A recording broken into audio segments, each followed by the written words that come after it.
Hello દોસ્તો, કેમ છો? સ્વાગત છે તમારું મારા યુટ્યુબ ચેનલ પર. આજે હું રવાના ઇન્સ્ટન્ટ ઢોકળા બનાવવાની છું. આ ઢોકળા તમે બ્રેકફાસ્ટમાં લઈ શકો છો, કેમ કે રવો છે એટલે બધા નાના મોટા બધા ખાઈ શકે છે. તો ચાલો મારા કિચનમાં આજે આપણે રવાના ઇન્સ્ટન્ટ ઢોકળા બનાવીએ. હવે આપણી ડીશ ઠંડી થઈ ગઈ છે. હવે આપણે એમાં ઉપરથી 1 ચમચી જેટલું આપણે સિંગ તેલ નાખીશું અને એને આપણે ફેલાવી લઈશું આ રીતના. કટકા કરી લઈશું.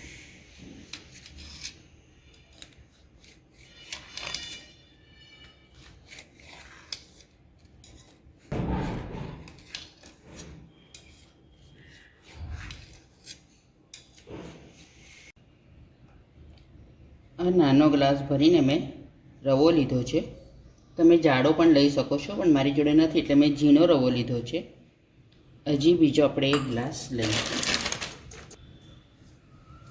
2 નાના ગ્લાસ ભરીને આપણે રવો લીધો છે. હવે 1 ગ્લાસમાં પોણો ભરીને આપણે દહીં નાખીશું. બહુ ખાટું નહીં ને બહુ મોડું પણ નહીં, એ રીતના લેવાનું છે. હવે 1 ગ્લાસ ભરીને મેં પાણી લીધું છે, એ આપણે નાખી દઈશું.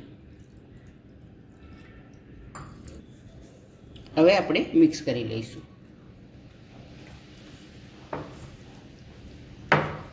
જો પાણીની જરૂર પડશે તો આપણે બીજો ગ્લાસ ભરી નાખીશું.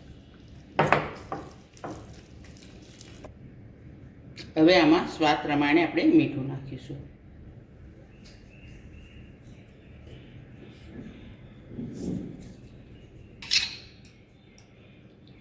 ત્રણ લીલા મરચાં અને 1 ઇંચ આદુનો પેસ્ટ આપણે આમાં નાખીશું. થોડું પાણી નાખીશું આપણે, લગભગ 2 ચમચી જેટલું. હવે ફરી બધું આપણે મિક્સ કરી લઈશું.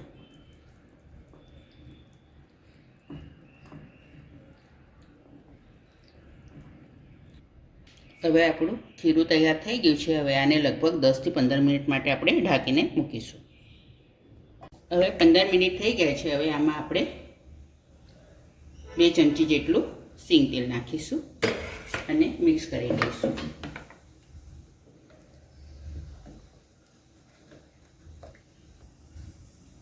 હવે આપણે બધામાં સોડા નહીં નાખવાના. આપણે જેટલું થાળીમાં નાખવાનું હોય એટલું જ આપણે ખીરું લઈશું. લગભગ હું 3 ચમચી જેટલું લઉં છું. મેં ગેસ પર કઢાઈમાં પાણી મૂકી દીધું હતું. હવે પાણી ઉકળવા માંડ્યું છે. થાળીને મેં તેલથી ગ્રીસ કરી લીધી છે. હવે આપણે આમાં મૂકી દઈશું.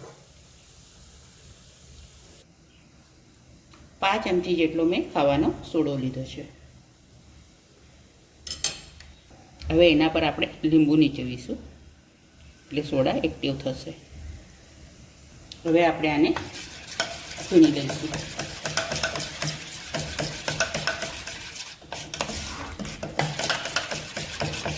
હવે આપણે આ ખીરું થાળીમાં પાથરી દઈશું. એકદમ પાતળું લેયર બનાવવાનું છે. આપણે બહુ જાડી પણ નહીં રાખવાનું અને બહુ પાતળું પણ નથી કરવાનું.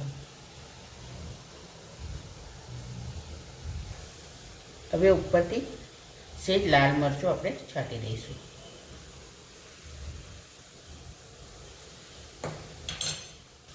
હવે આપણે ઢાંકી દઈશું અને લગભગ 10 થી 15 મિનિટ માટે થવા દઈશું.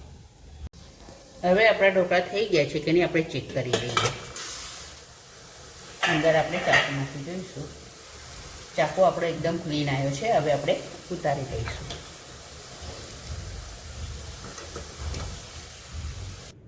હવે આપણે બીજી થાળી મૂકી દઈશું અને આને ઢાંકી દઈશું. હવે આને લગભગ 5 થી 6 મિનિટ માટે ઠંડી થવા દઈશું. પછી આને આપણે કાપા પાડીશું. હવે આપણી ડીશ ઠંડી થઈ ગઈ છે. હવે આપણે એમાં ઉપરથી 1 ચમચી જેટલું આપણે સિંગ તેલ નાખીશું અને એને આપણે ફેલાવી લઈશું આ રીતના. કટકા કરી લઈશું.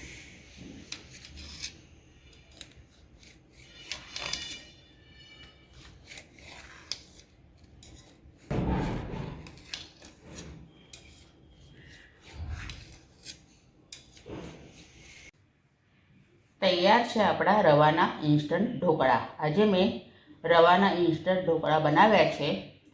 તમને આ વિડીયો જોઈને કેવો લાગ્યો એ જરૂરથી જણાવજો. ચેનલ પર નવા હો તો સબસ્ક્રાઈબ જરૂરથી કરજો.